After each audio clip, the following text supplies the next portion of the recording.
اعوذ باللہ من الشیطان الرجیم بسم اللہ الرحمن الرحیم۔ اس کے بعد کچھ واقعات دیے جا رہے ہیں۔ حضرت ابراہیم علیہ السلام کی زندگی کا ایک واقعہ اور حضرت عزیر علیہ السلام کی زندگی کا واقعہ۔ الم تر الی الذی حاج ابراہیم فی ربہ ان آتاہ اللہ الملک، کیا تم نے دیکھا اس شخص کو جس نے کہ محاجہ کیا تھا، مناظرہ کیا تھا، حجت بازی کی تھی ابراہیم سے، اس وجہ سے کہ اللہ نے اسے بادشاہی دی ہوئی تھی۔ نمرود، یہ ذہن میں رکھیے کہ نمرود اصل میں لقب تھا، کسی کا نام نہیں تھا، جیسے فرعون مصر کے بادشاہوں کا لقب ہے۔ فرعونہ، نماردہ جو ہے یہ عراق کے بادشاہ تھے، بیبیلونیا۔ تو حضرت ابراہیم کی پیدائش بھی شہر ار میں ہوئی تھی، کہ جو بیبیلونیا کا ایک شہر تھا عراق کا، اور وہاں بادشاہت تھی نمرود کی۔ جیسے فرعون نے مصر میں دعویٰ کیا تھا اپنی بادشاہی کا اور اپنی خدائی کا، اور یہ ہے سیاسی بادشاہی، یہ نہیں کہ ہم نے دنیا پیدا کی ہے، مطلب یہ کہ اختیار مطلق ہمارے ہاتھ میں ہے، ہم جس چیز کو چاہیں غلط قرار دے دیں، جس چیز کو چاہے صحیح قرار دے دیں۔ یہی ہے اصل میں خدائی اختیار ہاتھ میں لے لیا۔ اللہ کا حق ہے تحلیل و تحریم، کسی شے کو حلال کرنا، کسی کو حرام قرار دینا، اختیار واحد اللہ کے ہاتھ میں ہے۔ جس شخص نے بھی اپنے ذمے لے لیا، قانون سازی کا اختیار لے لیا، اللہ کے قانون سے آزاد ہو کر، وہی طاغوت ہے، وہی شیطان ہے، وہی نمرود ہے، وہی فرعون ہے۔ تو اس نے، وہ نمرود نے کہا، محاجہ کیا، اس قال ابراہیم ربی الذی یحیی و یمیت، میرا رب تو وہ ہے جو زندہ کرتا ہے اور مارتا ہے۔ قال انا احیی و امیت، انہوں نے کہا میں بھی کر سکتا ہوں۔ اس نے جیل سے 2 قیدی منگوائے، دونوں کنڈیمڈ تھے، اور ایک کی گردن وہیں اڑائی اور ایک کو کہا جاؤ معاف، دیکھو میں نے جس کو چاہا زندہ رکھا اور جس کو چاہا مار دیا۔ حضرت ابراہیم نے دیکھا کہ یہ کٹ حجتی پر اترا ہوا ہے، تو الاجوبۃ المسکتہ، جواب ایسا دیا جانا چاہیے کہ جو اس کو چپ کر دے۔ قال ابراہیم فإن اللہ یاتی بالشمس من المشرق فأت بها من المغرب، حضرت ابراہیم نے فرمایا اللہ تو سورج کو نکالتا ہے مشرق سے، اگر تو خدائی کا مدعی ہے تو نکال کے دکھا اسے مغرب سے۔ فبہت الذی کفر، تو مبہوت ہو کر رہ گیا وہ کافر، اب اس کے پاس کوئی جواب نہیں تھا۔ واللہ لا یہدی القوم الظالمین، اور اللہ ظالموں کو ہدایت نہیں دیا کرتا۔ ہدایت تو نہیں ہوئی، چپ ہو گیا۔ لیکن چپ کیا ہوا، اس کے بعد تو فیصلہ ہوا کہ انہیں آگ میں جھونک دیا جائے۔ او کالذی مر علی قریۃ وہی خاویۃ علی عروشها، یا پھر اس شخص کے واقعے کو ذرا یاد کرو، کیا تم نے نہیں دیکھا کہ جس کا گزر ہوا ایک بستی پر، اور وہ اوندھی پڑی ہوئی تھی اپنی چھتوں پر۔ اگرچہ مختلف تفاسیر میں مختلف آپ کو شاید اس کی تعبیرات ملے، یہ اصل میں ہوا ہے کہ جب نمرود، جس کا نام تھا بخت نصر، نیبوکیڈ نظر، اس نے 586 قبل مسیح میں، حضرت مسیح سے 586 قبل، اس نے حملہ کیا فلسطین پر۔ دیکھیے عراق اور فلسطین کی، اسرائیل کی اور عراق کی اس وقت بھی سب سے بڑی دشمنی ہے آپس میں، وہی دشمنی جو ہے 2500 سال پرانی بھی ہے۔ اس نے، وہ نمرود بابل، نیبوکیڈ نظر جس کا نام تھا، اس نے حملہ کیا۔ 12 لاکھ کی آبادی تھی، 6 لاکھ کو قتل کیا، اور 6 لاکھ کو بھیڑوں بکریوں کی طرح ہانکتا ہوا قیدی بنا کر لے گیا۔ 150 برس تک کیپٹیوٹی میں رہے ہیں یہ، اور یروشلم اجڑا رہا ہے۔ کوئی نفس نہیں، کوئی متنفس نہیں تھا، کوئی انسان نہیں، کوئی 2 اینٹیں سلامت نہیں چھوڑی۔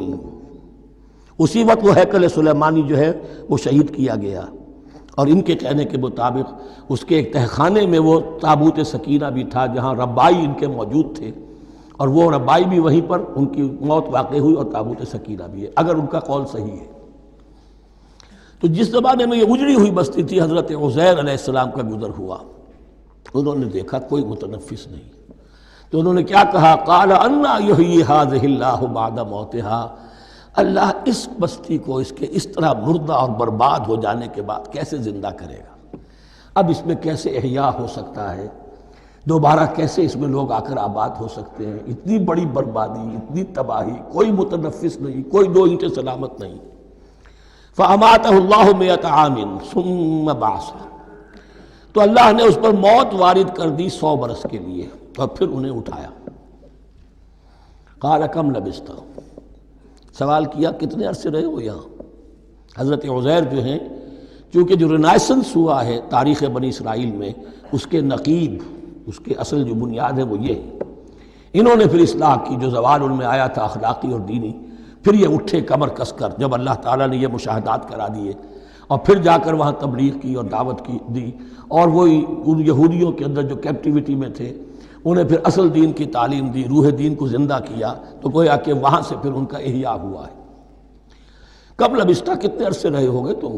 قال لبثت یوما و بعض یوم، اب اس کو ایسے محسوس ہوا جیسے سویا تھا تھوڑی دیر کے لیے، میں ایک دن رہا ہوں یا دن کا کچھ حصہ۔ قال بل لبثت 100 عام، نہیں، اللہ نے فرمایا نہیں، تم 100 سال رہے ہو۔ فانظر الی طعامک و شرابک لم یتسنہ، تو ذرا اپنے کھانے اور جو مشروب تمہارے ساتھ تھا سفر میں، ذرا اس کو دیکھو، ان کے اندر کوئی بساند پیدا نہیں ہوئی، سڑے نہیں ہیں، ان کے اندر کوئی خرابی پیدا نہیں ہوئی۔ وانظر الی حمارک، آپ دوسری طرف اپنے گدھے کو دیکھو جو تمہاری سواری کا گدھا تھا۔ وَلَنَجْعَلَكَ آیَةً لِلنَّاسِ، وہ بالکل ختم ہو چکا تھا، اس کی ہڈیاں ہی رہ گئی تھیں، گوشت گل چکا تھا، کچھ نہیں تھا، 100 برس۔ وانظر الی حمارک وَلِنَجْعَلَكَ آیَةً لِلنَّاسِ، اور ہمیں تو بنانا ہے تجھے ایک نشانی لوگوں کے لیے، یعنی خود اے عزیر تمہیں ایک نشانی بنانا ہے، اور تمہیں نشانی بنانے کے لیے یہ نشانی ہم تمہیں دکھا رہے ہیں تاکہ یقین جو ہے، یقین کامل تمہارے اندر پیدا ہو جائے۔ وانظر الی حمارک ولنجعلک آیۃ للناس وانظر الی العظام، اب دیکھو ان ہڈیوں کو، کیف ننشزھا، کیسے ہم انہیں اٹھاتے ہیں، ابھارتے ہیں، وہ ہڈیاں خود ابری اور جڑ کر کھڑی ہو گئی۔ ثم نکسوھا لحما، پھر دیکھو تمہاری نگاہوں کے سامنے اس کو گوشت پہناتے ہیں۔ فلما تبین لہ، جب یہ سب اس کے سامنے واضح ہو گئی بات، مشاہدہ بھی کر لیا، قال اعلم ان اللہ علی کل شیء قدیر، ان کا میں نے پوری طرح جان لیا، مجھے پورا یقین قابل حاصل ہو گیا کہ اللہ ہر شے پر قادر ہے، یعنی وہ اس اجڑی ہوئی بستی کو بھی دوبارہ آباد کر سکتا ہے۔ جو میں نے سمجھا تھا کہ اب یہ کیسے آباد ہوگی، یہ بات نہیں ہے، یہ آبادی اللہ تعالیٰ کے اختیار میں۔ چنانچہ اس کے بعد ہوا، اس لیے کہ اس کے بعد واقعہ تو یہ ہوا کہ جو ایران کا بادشاہ تھا کیخورس یا سائرس، جن کو کہ قرآن مجید ذوالقرنین کہتا ہے، جن کا تذکرہ سورہ کہف میں آئے گا۔ پھر آپ کو معلوم ہے کہ یہ پیلسٹائن، ادھر عراق کے بعد ایران، دشمنیاں تو تھیں۔ کیخورس نے حملہ کیا بابل پر، عراق پر، اور دشمن کا دشمن دوست ہوتا ہے، تو یہودیوں کو اجازت دے دی، کیپٹیوٹی سے اجازت دے دی، جاؤ تم واپس جاؤ، اپنا شہر دوبارہ بناؤ۔ چنانچہ وہ گئے، اور پھر انہوں نے جا کر وہاں پر 136 سالوں میں ان کی دوبارہ جو ہے یہ بستی بسی، اور پھر یروشلم کو انہوں نے آباد کیا، اور پھر انہوں نے وہاں ہیکل سلیمانی دوبارہ بنایا، جس کو وہ سیکنڈ ٹیمپل کہتے ہیں۔ وہ سن 70 عیسوی میں ٹائٹس رومن جنرل کے ہاتھوں تباہ ہوا تھا، جو اب تک تباہ ہوا پڑا ہے۔ 1927 برس سے ان کا کعبہ زمیں بوس ہے، یہ نوٹ کر لیجئے اس بات کو۔ اسی لیے آگ لگی ہوئی آج دنیا بھر کے یہودیوں کے دلوں میں۔ اب تو ہماری حکومت ہے وہاں پر، ہم اپنا یہ جو بھی کچھ یہاں پر اس احاطے میں بنا دیا گیا اس سب کو ختم کریں گے، اور اپنا ہیکل سلیمانی بنائیں گے۔ اس کے بلو پرنٹس بن چکے ہیں، نقشے بن چکے ہیں، ہر چیز تیار ہے، بس کسی دن کوئی ایک دھماکہ ہوگا، کوئی بم جو ہے کہیں پر پلانٹ کیا جائے گا، خبر آ جائے گی کہ کسی فینیٹک نے کہیں وہاں پر جا کر رکھ دیا، جیسے ایک فینیٹک گیا تھا مسجد الخلیل میں اور 70 مسلمانوں کو شہید کر کے خود بھی اس نے خودکشی کر لی تھی، اور ڈاکٹر تھا، امریکن ڈاکٹر گولڈسٹین۔ اسی طریقے کا کوئی فینیٹک جائے گا اور وہ اس کو گرا دے گا، پھر کہیں گے جب یہ گری گیا ہے، جیسے مسجد ایودھیا کا معاملہ ہے، اب گر گئی ہے تو بھائی ہمیں رام مندر بنانے دو، کاہے کو تم اب یہ مسجد کاہے کو بناتے ہو، وہ ہوگا۔ اور یہ میں سمجھتا ہوں کہ چند ہفتوں کی یا چند مہینوں کی بات ہے، یہ ہونے والا ہے فوراً۔ بہرحال یہ تو ہو گیا حضرت عزیر کا قصہ۔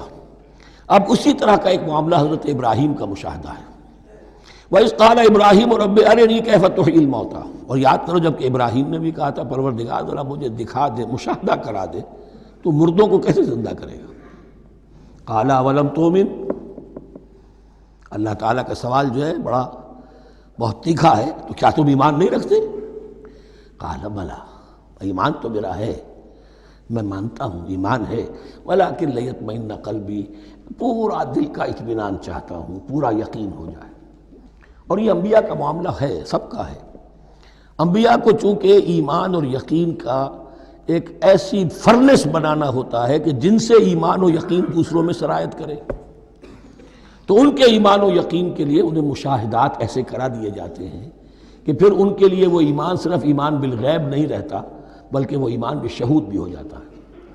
کذالک نری ابراہیم ملکوت السماوات والارض، اسی طرح ہم نے دکھائے ابراہیم کو آسمان اور زمین کے ملکوت، جو بھی ہماری حکومت ہے، جو وہ مخفی حکومت ہے، جو کاسمک ایک اسٹیٹ ہے، اس کی گورنمنٹ ہے اور اس کے تمام اہلکار ہیں، فرشتے ہیں، ہم نے مشاہدہ کرایا ابراہیم کو۔ حضور کو اسی لیے شب معراج میں لے جایا گیا کہ ہر شے کو اپنی آنکھوں سے دیکھ لیں، تو وہ یقین کامل پھر ہو جاتا ہے کہ جس میں کسی درجے میں بھی پھر تو یہ ہے کہ ان کے وہ خود ایک بھٹی بن جاتے ہیں ایمان اور یقین کی۔ قال بلا ولکن لیطمئن قلبی قال فخذ اربعۃ من الطیر فصرهن الیک، تو فرمایا اچھا ٹھیک ہے، 4 پرندے لے لو، انہیں اپنے ساتھ ملا لو، ہلا لو کہ وہ تمہارے ساتھ تمہاری آواز سن کر آ جایا کریں۔ ثم اجعل علی کل جبل منہن جزءا، پھر ان کے ٹکڑے کرو اور ہر پہاڑ پر ایک ایک ٹکڑا رکھ دو۔ تو جو تفسیر میں آتی ہیں یہ کہ ان میں سب کا سر علیحدہ کیے، ٹانگیں علیحدہ کی، پر علیحدہ کیے، دھڑ علیحدہ کیے، ایک پہاڑ پر چاروں سر رکھ دیے، ایک پہاڑ پر چاروں کے دھڑ رکھ دیے، ایک پہاڑ پر چاروں کے، اس طریقے سے مختلف اجزاء میں تقسیم کر دیا۔ قال فخذ اربعۃ من الطیر فصرهن الیک ثم اجعل علی کل جبل منہن جزءا، پھر ہر پہاڑ پر ان میں سے ایک ایک حصہ رکھ دو۔ ثم ادعوہن، پھر ان کو ذرا پکارو، وہی سیٹی بجاؤ جو تم بجاتے تھے ان کو بلانے کے لیے۔ ثم ادعوہن یاتینک سعیا، وہ دوڑتے ہوئے آ جائیں گے۔ وَاعْلَمْ أَنَّ اللَّهَ عَزِیزٌ حَکِیمٌ، اور جان لو اس بات کو یقین کے ساتھ کہ اللہ تعالیٰ زبردست ہے، کمال حکمت والا۔